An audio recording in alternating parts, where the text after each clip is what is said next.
We'd like to welcome everybody on our Monday night HR happy hour and positive job search job search chatter. This is a world here where we get together once a week. Sometimes, not everybody, not the same people, and we help out largely the South Florida HR community. Tonight, I'm really excited. We have John Williamson here, who's the VP of Marketing with the Greater Miami Society of Human Resource Management, the GEMSHRM chapter, and that's really a big deal for me because John has a wonderful perception to share regarding branding yourself as an HR professional, even when you are actively and happily employed. It's still important, certainly for those that are actively looking to surface interviews, HR interviews. This is powerful, but I love that John is doing it and has been doing it, I believe, for several years. So with that, I'm going to throw the podium at John during the time that we're hearing John. Again, no slides, so he's going to talk about some things. I might ask some questions. Anybody can ask questions. If you can see, I'm going to take us right here for a second. You'll see an auditorium, and if you, on the top right, you'll see a little hand. You can raise your hand here or put it down. Thank you, Janet, showing her hand. This will give us a chance, or John a chance, to call on you.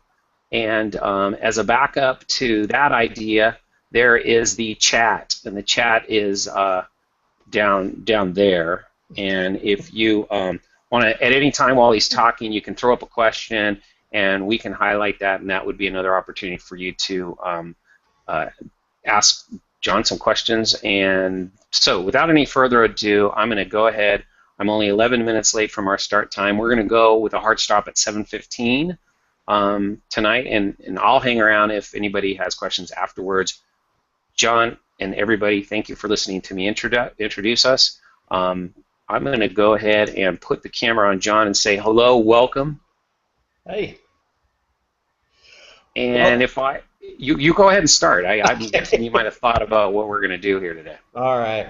Well, I'm really happy to be here, guys, and I appreciate you, Mike, inviting me. I have an interesting story, and Mike suggested that I share my story with you, and I'm happy to answer any questions you do have.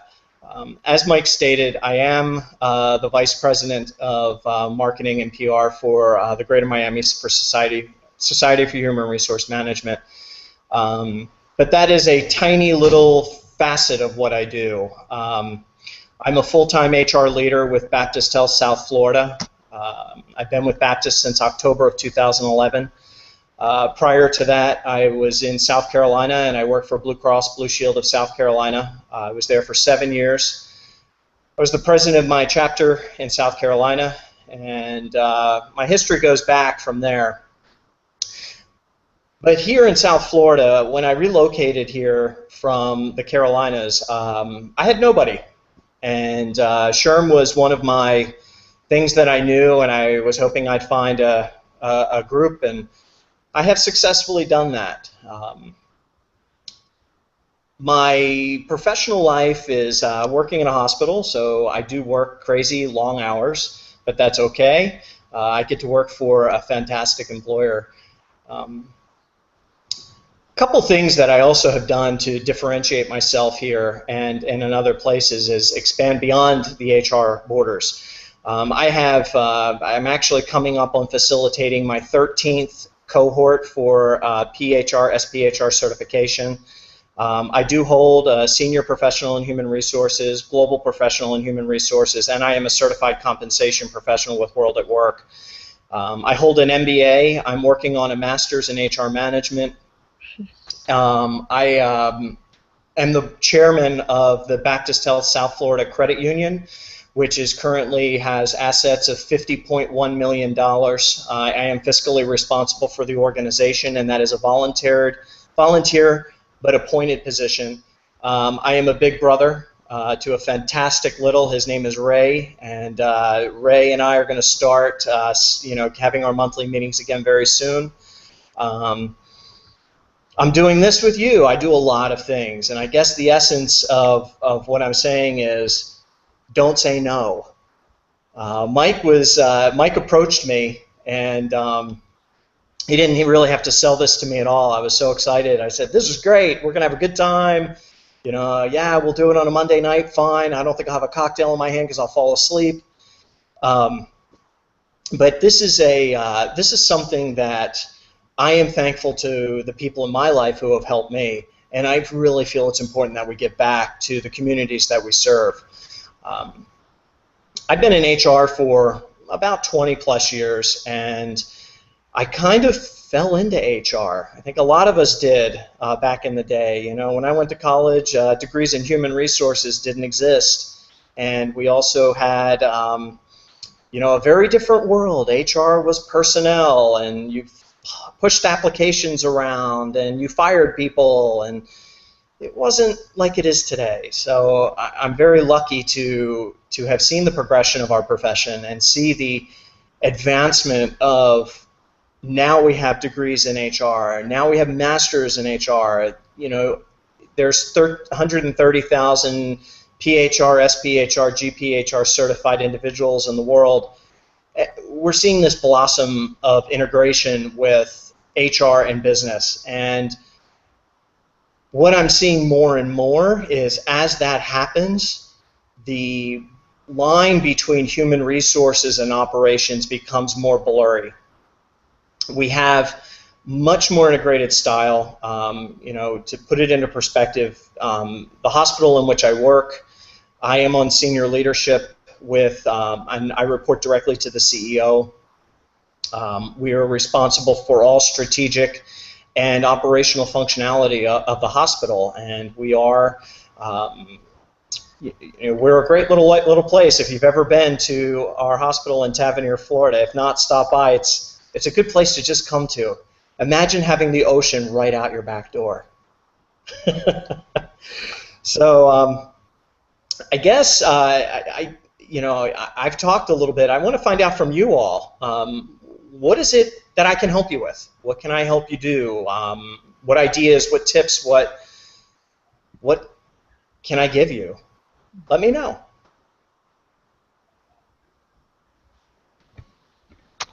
John, my name's Josh. I joined a little bit late, but I'd like to open up with a question if you don't mind. Sure. Yeah, so my background is primarily in entertainment talent management, and before that, I served in the U.S. Marines. And thank you for your service. It was truly my pleasure. My question is, having relocated recently from Los Angeles, there are a lot of the health sector is a huge player down here in the economy. So it might be beneficial for, I know it would be for myself and other folks who have recently relocated down here, to get a perspective of how HR is different in the health field than it might be in other fields. What type of things do you run up against? It might help us determine whether we do want to apply to those health jobs, and if we do get the interview, maybe some things that we can do, we can research. Well, I am going to answer your question, Josh, but I want to kind of give you an idea of how I got into the health field. I was working in South Carolina, and I had decided that after considerable research that South Florida was where I wanted to be. And I made it a point to start to network in the different Florida HR chapters. And I quickly became a member of Jim Sherm, HRABC, HRPBC, SMA South Florida. And I went to the HR Florida conference. Well, I had volunteered to participate in the student event at the HR Florida conference in 2011, and I was a judge for the student competition. And the man who sat next to me at that event hired me. His name was Robert Garcia. I think some of you know Robert. Robert saw a talent, I guess, that was transferable between insurance and healthcare. That being said, healthcare is completely different from any other HR I've ever done. Think about it from this perspective. You're dealing with people's lives every day. You're dealing with people who can't care for themselves, who are relying on other people that we have to take care of as HR people. This set of laws and regulations and governing bodies is a whole new world for me. I am accountable not just to my CEO, I'm accountable to the operational board for our hospital. I'm accountable to the organization Baptist Health South Florida. I'm accountable to the state and national healthcare governing bodies, the Joint Commission, ACA, and learning those rules and regulations were very interesting.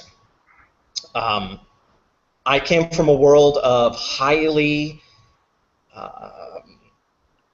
electronic and non-paper to a vast sea of paper in my office every day.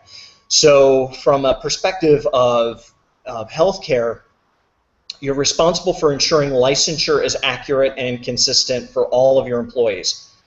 That's not just nurses. That's everything all the way down to maybe your electricians who work in your plant management and facilities department. It could be making sure driver's licenses are consistently checked for chauffeurs and drivers. It could be making sure that specialty certifications are maintained. It's a lot of that. In addition, we have a culture of we are pro-non-union, so we don't have a unionized culture. However, we have a very employee-centered culture, which I thought I had done something there. That was me. That was me, guys. Sorry, I got a freeze frame on John, so that's okay. Bear with me here. Let me just try to reload his camera, and we have a small. John, if you want to keep talking, we don't need to see you. Just keep saying what you're saying. We're all listening. So healthcare is it's a whole different set of rules and regulations. But if you're in HR in the hospitality industry, in the mining industry and manufacturing, you still have several sets of rules and regulations. I worked for insurance, which was heavily monitored not just on the state but on the national level, and it was regulated. We were a government contractor, so we handled the TRICARE military healthcare system as well as Medicare and Medicaid, and we had a lot of regulation, but nothing compared to what I have in healthcare. And it's a 24-hour business. You could get a frantic situation at 3 a.m. on Christmas Day. It just happens. Josh, I hope I answered your question. Yes, very insightful. I appreciate that. It seems to be a lot of extra reporting requirements. Is there anything else you can say as far as maybe trends in ER issues? Is there turnover seems to be at what percentile is acceptable in that industry? Is there anything more you can say about that? Well, turnover is very relative, and honestly, that is based upon geography. I work for an organization where our turnover is the lowest I've ever seen in any organization I've worked in. Currently, we're at 3.1%, and all of our turnover is directly attributed to retirements and relocations due to spousal or partner retirement. So we have a strong culture of retention, which for those of us in HR knows that's a double-edged sword. Sometimes it's good, sometimes it's not. But the need for talent right now, especially in South Florida, is going through the roof. It's nurses, yes, but it's also all of the other areas. Laboratory, that is one of the lab is incredibly hard to find licensed medical technologists. To put it into perspective, pharmacists. To get a PharmD, which is the doctorate level of pharmacy, which any pharmacy you have to have a PharmD in charge, that degree costs $200,000 to $350,000 to complete. You have to have a robust compensation program and benefit structure in order to attract and retain that person. The era of the employer being in the driver's seat is over. It is now employee run, where you're getting your benefit is having a tremendous benefit structure. I mean, Baptist, I could go on and on and on about the benefits that Baptist Health South Florida offers, but to answer your question, the metrics are going to vary by not just geography, but sometimes by zip code, and they will also be generated by your patient pool. You know, right now in healthcare, there is a lot of people who are, there's a lot of hospitals out there that will not look like they look today in 7 to 10 years because of the costing structure that's being driven down, and we're not going to have a healthcare system like we have today in the future. Just like the one we had 5 years ago doesn't exist today. It's just moving rapidly.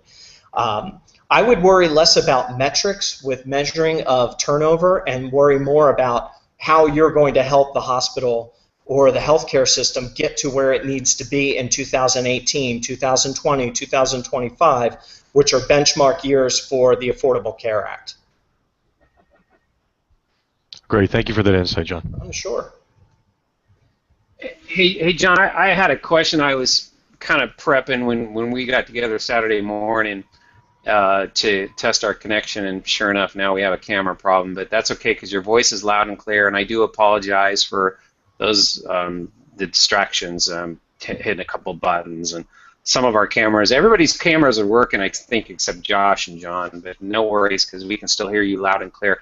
I wanted to ask, when you set up your blog, HR Boomerang, what were you, I mean, why did you do it, and what were you thinking, or what were you hoping to get out of that, and or as an ongoing thing, what might you get going forward?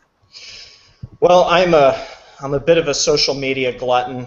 I don't know if you guys have. I encourage all of you to connect with me on LinkedIn.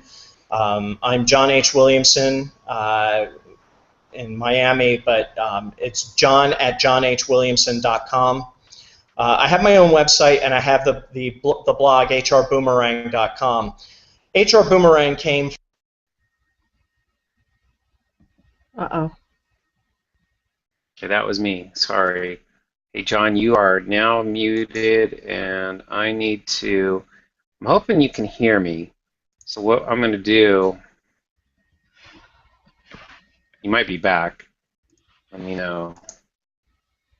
Terrible, because it was a great question we were answering.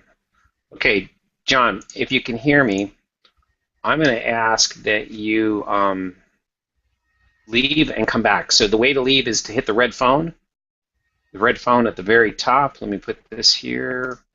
There's a red phone at the very top. Click, go back, join the link, and it shouldn't be but 10 or 20 seconds that we see him back. All right, appreciate everybody's patience. My goodness, we're not, with 9 cameras, 9 microphones, 9 speakers over the internet, we have just a little bit of infrastructure to field for technical difficulties, but I think we're doing pretty good so far. And there's John back, and I'm hoping in a second. Okay, so I need you just to, John, go back and click on that three-headed. That three-headed circle. Okay. Yes, we got his voice back. You are back and live, and look at that. Yay. All right. Where we lost you was what were you hoping to attain from HR Boomerang? So take it from there. So I built these sites, both my website and the blog, to prepare for my relocation to South Florida. I did a blog called HR Boomerang. When I was a child, my nickname was Boomer. My dad gave me that. The tagline for the site is "It always comes back to people," which is the boomerang. We all know that's what a boomerang does. It always comes back. And I started to heavily network on Twitter and LinkedIn. I have never been a Facebook fan. It's not something I particularly care for. I think there are a lot of people who like it, and that's great. But for me, LinkedIn and Twitter have been very, very strong. And they were not necessarily a way for me to network. It was more of an enhancement to my in-person networking. I really was so driven. I made several flights down to attend meetings for Jim Sherman, for other HR groups. And I really made it a mission to get a job, and that's why those websites helped me support that. You know, I'm actually working on a new blog. It's going to be going out soon. I mean, another thing that has happened recently at work is I've been involved in a talent management program that has sucked so many hours of my life, so I haven't been able to blog as much. But I'm working on a new blog that'll hopefully be launched this week. But that was it. It was more of an enhancement for my networking. It was something that I could drive people back to. They may have remembered meeting me or something like that. But that's what drove that. So, love the initiative.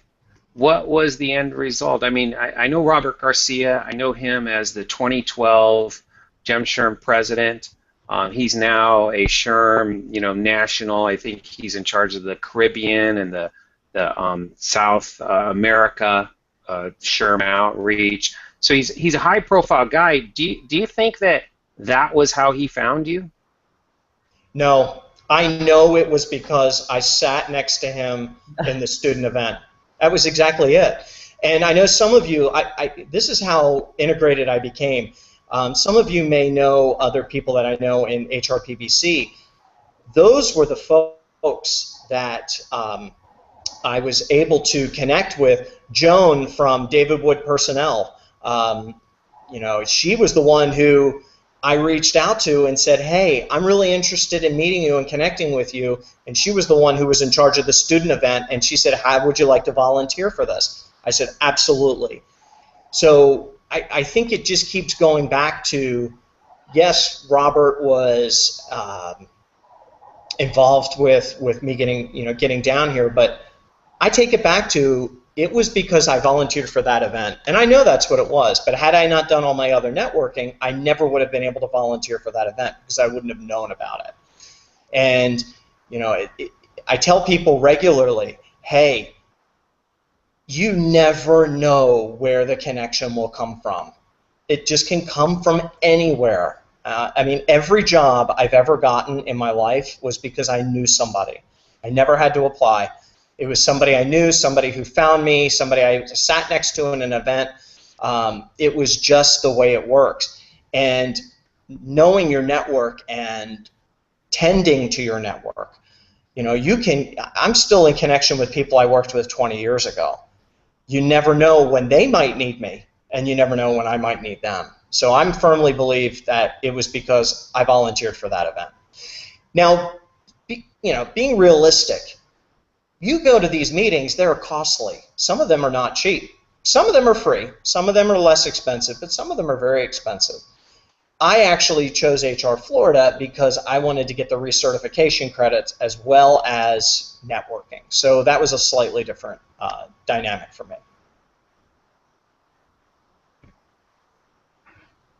Okay, so I have a billion questions, but let me pull back and ask the people in the room to unmute themselves. You guys are not muted by me, so you're on self-mute. And Amy, I can even unmute you just for the fun of it. Let's see if I pull that off. And if anybody has any questions, just jump right in.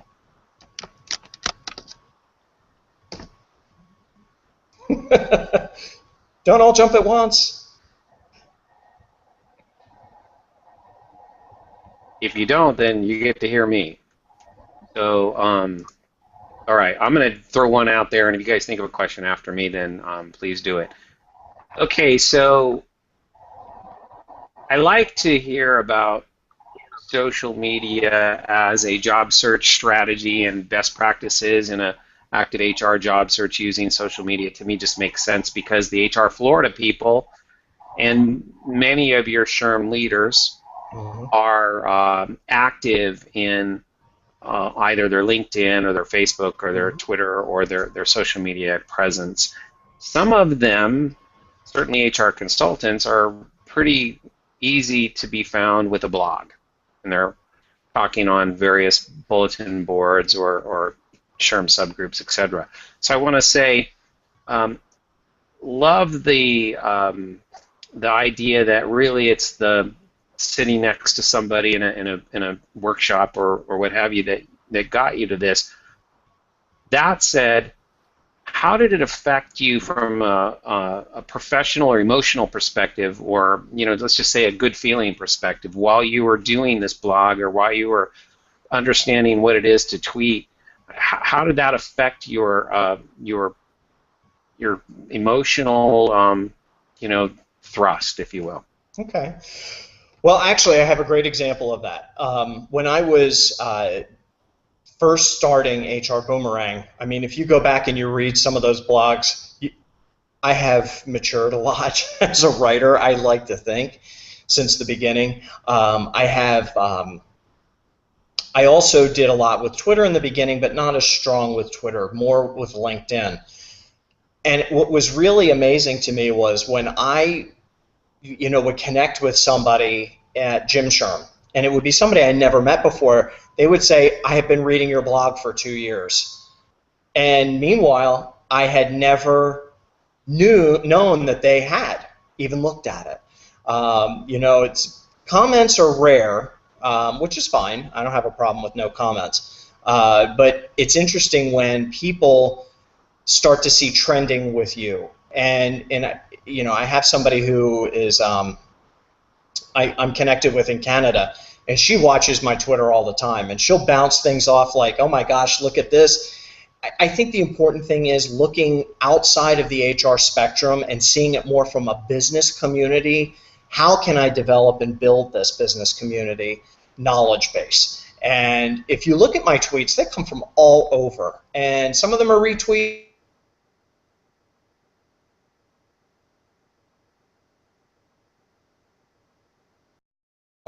Or like, read this article, check this blog out, look what Charlene Lobby is writing, look at what HR Capitalist is doing. There's a lot of really great blogs out there. If y'all don't see HR Bartender, she does some really good stuff. HR Capitalist is really good. HRMorning.com, great site. For more of the specialized sites, I love CompensationCafe.com. They do some really great FLSA and new legislation websites. So I try to read that, and then I drive that to my community. And I feel that at least I am saying, hey guys, this is what I'm doing. This is what I'm reading, and this is what's important to me. Check it out. That answer your question, Mike? Yeah, I mean, I probably can go on forever. Let me pause and open up the floor again. And again, apologize for the camera outage. It seemed like when you went in and out, we got you back, and now for whatever reason, we're a little glitchy. But if anybody else has a question for John, I'd love for you guys to step up. And if you don't, I'm going to throw the camera at JR because I know she's trusty. She'll come up with something. Well, I was just going to ask a question, actually. Oh, well, by golly, let's do it. So, John, my background is predominantly HR in healthcare of one form or another. And I found that people tend to pigeonhole you into the healthcare field. So if you look to, I think that HR translates to all industries. Mm-hmm. But I find that I'm being pigeonholed into to healthcare because of my experience there. Mm-hmm. Did you find this when you were, doing your search? Well, yes, and let me tell you, my background, I have both entertainment HR, global investing, insurance, and now healthcare. So I have gone through the gamut of a lot. What I see as the best way to overcome that is who do you surround yourself with. When you bring your HR knowledge, do not section it into Like when I was job searching, I was sure not to make it all about insurance, which is what I was working at that time. It was, what are transferable skills? Government programs. Those are transferable. I was working with TRICARE. I could easily transition that. Will I stay in healthcare for the rest of my life? I don't know. But if I don't, I will find a way to grow outside of that. You know, I don't know what your education is, but having a solid, you know, education in a rounded profession like business will help. But when I was trying to get out of insurance, when I was moving to South Florida, I was, you know, Assurant approached me, a few other insurance organizations, and I saw the best thing was this hospital organization, which would give me more growth. So I made it a point to show how all my skills transferred. You know, this is another thing that actually was a deciding factor on me getting selected at Baptist. I came from a very rural town in South Carolina. We only had 2,000 employees, listen to me, 2,000 in our population. Well, I moved to Tavernier, Florida initially.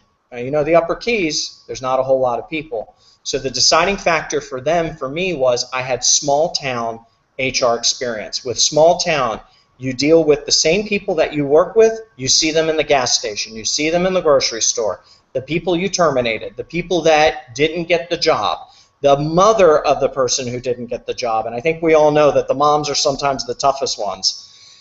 That was a deciding factor, and I made sure to accentuate that. So many of us are identified by our employment, but there's so many more factors that are a part of each of us. So it's important to take that and really wear that as a mantle, but understand that there's so much more out there, and we need to really look at, what do we bring? We bring a toolbox. We don't bring HR and healthcare. And as a side note, you know, 17% of the United States population, working population, works in healthcare and HR. And you know, that's not a bad thing. It's pretty decent job security depending on where you are. South Florida is really going to go through some healthcare havoc in the next couple of years, but other parts of the country are doing very well with it. So, but that's what I did. I found ways to take my competencies and make my competencies relevant in any realm. Great. Thank you. Great advice. Thanks. Good stuff. Listen, we have room for at least one more question, maybe two, so I want to open up the floor to anybody who wants to jump in and throw out a question for John or the group.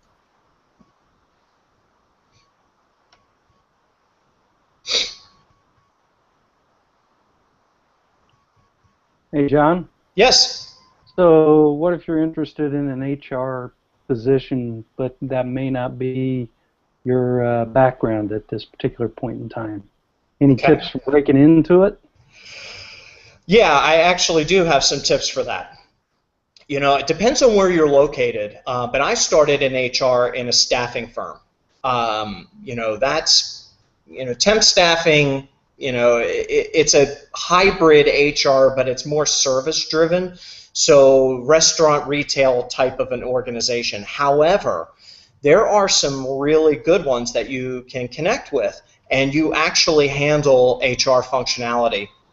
I just lost my video for some reason. Yeah, that was my button, and it was kind of interesting. I turned you back on. You might be reloading. Can you hear us? Okay. Yeah, I can hear you. It looks like I'm bleeping up there. Okay. Yeah, we hear you loud and clear. We're now looking at your very handsome photo that you put in your Google Plus profile. Yeah, that's a horrible picture. I took that early Saturday morning. Hey, you're back. All right, Yay, there we go. Good. So I started in the staffing business, and as I progressed in that, I realized that recruiting is a huge piece of what we do in human resources. Talent acquisition. I was able to morph that into a job in contractual staffing for a global investment house in New York City. So I went from temp staffing in Philadelphia, working a desk, to going to work on Wall Street and it was a huge shift. But that's how I learned my HR skills. So what I would suggest is really be humble and start wherever you can. There's a lot of competition, but what I find is people think they want to be in HR, but then they get in and they realize it's not quite what they had hoped it would be. So that passion reads through. At least for me, it does. You know, I just hired somebody. The person who worked with me at Baptist for 3 years has moved on, and she got a fantastic opportunity in Central Florida. She relocated, and I just hired somebody who was an OR nurse her whole career and wanted out of nursing and wanted to get into health human resources. They sold themselves in the interview, making sure, you know, a couple things, you know, that we hold dear in HR, and this is, you know, preaching to many of you in the choir. Our ability to protect privacy and confidentiality, our ability to keep the company legal and keep the company compliant and make sure that employees have the best experience possible. Those are attributes and competencies that aren't necessarily 100% HR. That should be any leadership. So exhibiting the ability and the desire, it's that passion. You know, hey, I don't have HR experience, but this is what I bring to the table. I know I can't talk. Loose lips sink ships. We know this. I can teach anybody the nuts and bolts of what we do. I can't teach passion. I can't teach the ability to see the glass half full. And you know, it's hard. Some days it's hard, but when I was breaking in, that's what really helped me. Thank you. Sure. Love that Q&A. We are at our 7:15 stop, but I'm going to first ask John if there is a possibility of going a couple minutes over, and Sure. if we might entertain one last question. Sure. Anybody else want to jump in? John is given of a little extra moments here. I want to capitalize on that.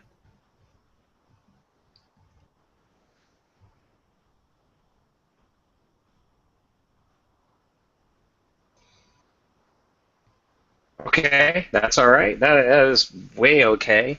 Then here is we first off I want to say you know, check out. I do have a couple things I want to show you about John that that might surface questions after tonight, and if you have those questions, you are welcome to hit on this very same link and post them in the unified chat right over here, and I'll do my best to relay some form of answer to John, or you know, I don't know. I'll have fun figuring out how to manage your questions with this crazy medium called video calls and a chat that is elongated. You see, our chat gives us a chance to interact with one another 4 or 5 days before and 4 or 5 days after. And I'm not going to close this room off until Friday. Once it's the weekend, we'll definitely say, hey, Labor Day, holiday, we'll let this all go. That's right. Let me throw out a couple of things that I think are cool. If you'll indulge me here, if I can do this. Here we go. Here is John's blog, and you can either download the chat from this session, or you can Google HR Boomerang, and you can find out what he's or how he's using in essence, as an author, how he's using a blog to talk about what his passions are. And the upside on this is not, hey, this is what John's passionate about. It's look at this from a you perspective. What are you passionate about? Let me pull this off for a second. What are you passionate about? Why you find yourself, if you had a blog, writing about, and how do you communicate that to the local job market, or to your C-suite, or to your department? Because these are critical things in today's highly competitive world, where you know, loyalty and employee-employer loyalty is kind of just not everything as it was in the 60s and 70s. One other thing John had. I do want to make a comment about what you said about employer loyalty. Okay, go ahead. This is something I have always been able to say, and I'm very proud of this, is I've always been loyal to myself. And you know when something is right. You know when something may not be the right situation. You have to trust your gut. So employer loyalty, I am my own employer. I got to make sure I follow through with all the requirements. So there's a lot of employer loyalty, but it's not from the paid end. It's more from the personal end. Okay, I absolutely love that. I feel that I believe we're all in transition, even when we have a great benefits package, even if we have a pension and a 401k match. Amy's saving me with a question here, so that's great. I can stop babbling. Amy is asking you this question about other blogs. So let's. Some of my favorites are HR Capitalist, and that's HRCapitalist.com. I love HR Bartender, HRBartender.com. A great news site that I go to often is HRmorning.com. Capitalist, it looks like there's a T missing there. Sorry. That's okay. Diversity, it's Luke Visconti's blog. I know it. I have it saved as Luke Visconti, but he's LukeVisconti, and he is a diversity blogger. There's another great blog called The Evil HR Lady. She really puts some really interesting things out there. There's also some other blogs that I read that are more business driven. I love, it's escaping me right now, but I do a lot of reading of business blogs because let's face it, HR is great, but I need to be able to forecast what's happening for my employer and for my organization. So I need to know what's happening in 5 minutes. And it's very challenging to get that through straight HR blogs. So I do a lot of business blog reading. I also look a lot at blogs that are within my industry, so healthcare. There's this really, and Mike may have read it because he's a benefits guy, but there's this really hideous 2,000-page ACA document that I actually read on a weekend. I would not recommend this to anybody. This thing is just incredibly boring if you've read legislation. But I do a lot of those kinds of things, and making sure that I understand the whole environment of what's happening around me. But HR Capitalist, HR Boomerang, Evil HR Lady, HR Morning, Luke Visconti's blog, and actually the Mouth of the South is good too. That is the HR Florida blog. It's called Mouth of the South. And there's some really good stuff out there too. Okay, I'm a big fan of Mouth of South. That's Joyce Chastain and a group of her HR Florida district people. Joyce was at our HR PBC meeting, and she spoke outright with regards to the HRCI divorce, and that Mouth of the South blog really, I want to say, is the epicenter of keeping apprised as to where that issue is for us HR Floridians, the whole HRCI certification, without opening up that thing. But definitely a fan of that one. Also, Charlene Lobby, the HR bartender, she has, my goodness, she has endured the length of time in the social media explosion. I think she was one of the front runners back in probably 2011 or 10, maybe even, doing that, and she still does it today. So full credit and kudos to Charlene Lobby. It's interesting that you saw that going on, and John, you said, okay, HR seems to be embracing this, I'm looking to move and network down in South Florida, so what can I do?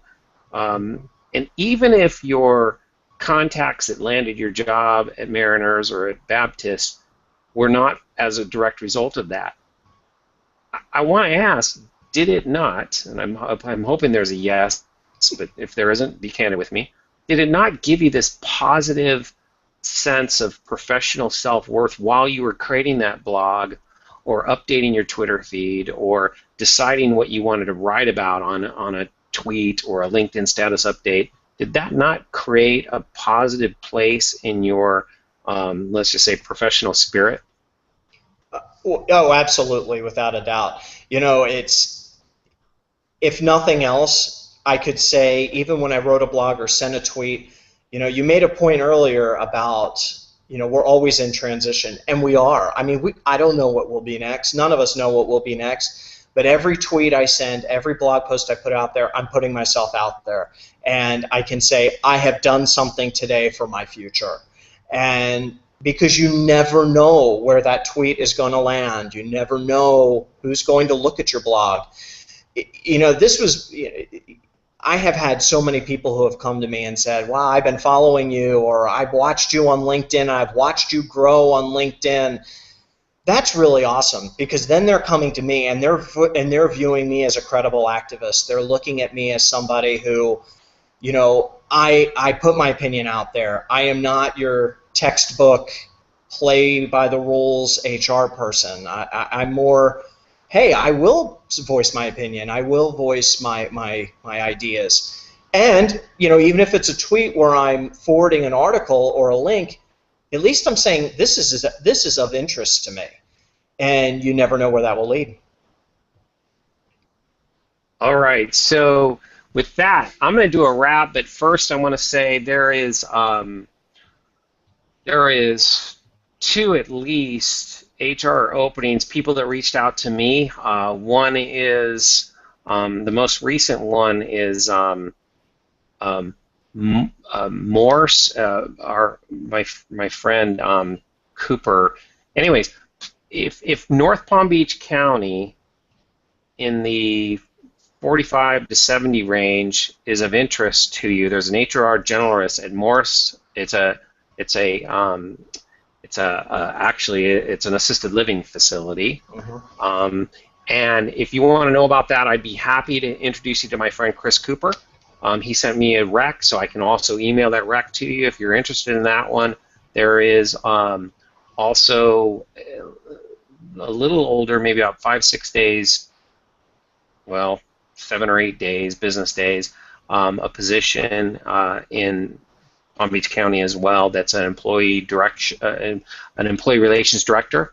And so we like to kind of share some of these openings. If I can help you out with that, please don't hesitate to call me after the fact. So let me package that and say, want to be very thankful of John that you jumped in and just said yes. Let me put my camera back on. You just said yes, and that's cool. I think we need, in this world, we need more people like you that just say yes. And thanks for taking a chance with us. I hope you enjoyed yourself, John. And for those of us that are still listening, I hope that you might have brought something, you know, different with you as you proceed in your path. And would love your feedback afterwards. Don't be surprised if I don't call you and go, hey, what did you think of tonight? Next Monday, it's Labor Day, so yay, 3-day holiday. That's cool. We will Unless not you're in have, healthcare. I'm so sorry to hear that. So no 3-day holiday for you, John? It's all good. Okay, well, bless your hard-working heart. I, on the other hand, as a benefits guy, probably will have the day off, maybe. If I get a couple calls, I'll change that. But for sure, I will not do an HR happy hour. 2 weeks from today, I will. So feel free to join us then. And with that, I'm going to say goodbye to everybody. So much thanks to seeing you, Amy. Josh, thanks for hanging out. JR, love that you're here. Let's do it again in 2 weeks, okay? Okay. Thanks so much, right, John. That was excellent. Good night, y'all. Good night, guys. Good night.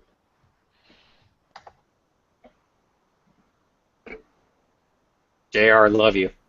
Hey, listen, I applied for that HR generalist job at Moore's. Whoa, you brought, wait, what? Did I send it to you? No, but I saw it. I'm friends with Chris Cooper. I can help. Oh, well, that would be JR, great. you've got to stop applying for jobs without calling me. God, how do I? No, well, the thing is I've been doing it while I've been down here, and I've just been sending them off, just willy-nilly. So, yes. So I think you have my most recent, and I'd be interested in the employee relations one also, because he talked about salary range. I thought was in upwards of 60 to 80 or 90 or something, like 60 to 85. Maybe I think he told me he's trying to keep it at 70 or 75. He was a little wobbly, but I think I almost heard 65 to 85 on that salary range. Right.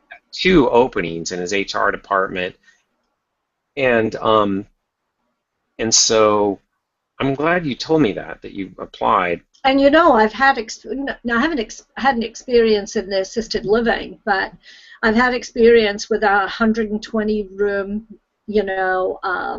locked facility for, individuals coming out of prison. So the one thing he stressed to me when I got him on the horn, and he and I shared the same stage together. Here's how we're connected through the chapter. HRPBC. He's not real active, but he's active enough. He's got a social media presence, by the way. Okay. Chris Great. Cooper. You want to write that name down? Yes, Chris I Cooper. am. He has a social media presence, and so he knows me, and I know him through that. But in 2012, during the year that I got my award in front of a room of almost 200 people, Right. he was nominated too as an HR Professional of the Year or as HR excellent. So we were on the same stage together, and even before that, we knew each other through the SHRM grapevine. Seems like a good guy. He's pretty colorful. Oh, good. I like colorful. You know me. I'm not exactly a shrinking violet myself. But that's why I'm excited to talk about this with you. So I had Chris on the phone, and I know Zanae. Zanae's leaving. She got married. Zanae is also our chair for college relations in our chapter, and so she's leaving, and somebody else is leaving. They have a great wellness program. They're like in their 4th year, and through their savings, they're with Humana, and they're using the Vitality program, which on another day I'll tell you about. Yeah, I'm in that too. Humana Vitality? Yeah. Oh, you go. Why do you tell me these things? That's my world. My goodness. So they created. I just signed up because I've been wearing my doing my 20,000. Love that. Love that. You go, girl. Yeah. So you see mine. I got mine right now. Yes, I know. As a matter of fact, today was a pretty active day. Let's see how I did. Oh, I'm about 8,000 steps. That's what it tells me. 14,182. Oh, you go. You doubled me. That's mild. I mean, I usually average about 24,000 a day. Okay, video call high five. Video call high five. Come on, video call high five. Okay. So Chris, the last thing I want to say about Chris is Chris said, the people that work here are not the ones that do well in corporate America. We're an entrepreneurial company, so basically he's talking topsy-turvy. And so I can use that, and I can talk about your personality and your ability to adapt, and I can go, please, Chris, get on the phone with JR. I want you. I work predominantly, as you know, my forte is putting processes and policies in place. My goal in life, as you know, is to have a happy workforce, develop a happy and productive workforce. Right. And then there's the business side of things too. Is I'm big on the HR being part of the business model. Okay, what I'm doing right now is I'm sending you the rec that he sent to me. Oh, great. And I believe it's going to be this one. Senior HR Generalist. Yes. Morse. And the purpose of me sending you that rec is I want you to, in my perfect world, right? Then you don't have to do it. It's okay if you don't. Doctor up your resume to match the rec. What they look, yes. Look at the rec and try to predict the pain that they're going through based on the job description. Right. With an understanding of that pain, and if this gets a little gray, you can call me again and we'll look at it together. But with that pain, I want you to highlight and re-bold and re-bulletize your resume to look like a strong paper match. Right. With that modified resume, if you so choose. If you don't want to just send me the one you have, that's fine. No, I'll take a look at the specs and I'll doctor mine up accordingly. And then I'm going to get on the horn with him tomorrow or the next day. Uh-huh. And I'm going to say, by the way, I got nobody else right now jumping in. I'm going to say, here's a resume I really want you to look at. And so I'll do my best to Awesome. escalate some interest. I appreciate it. Listen, I'm going to have to dash because I've got to set the tables for breakfast. Yeah, and it was awesome. I missed half of it, but I'll go on live